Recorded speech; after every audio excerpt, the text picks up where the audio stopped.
Today, we'll show you how to install your Highpoint booster seat with the backrest.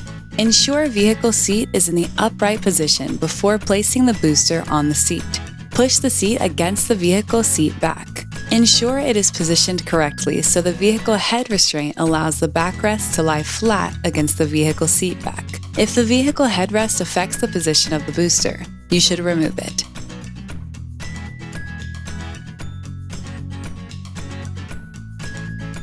Push the lower connector release button and pull lower connector to fully extend the lower connector adjuster strap. Repeat on the opposite side to ensure all slack has been released from lower connector system. Verify lower anchor straps are not twisted. Push lower connectors onto their adjacent lower anchors in the vehicle. A click helps confirm lower connectors are attached. Pull on lower connectors to confirm a secure attachment.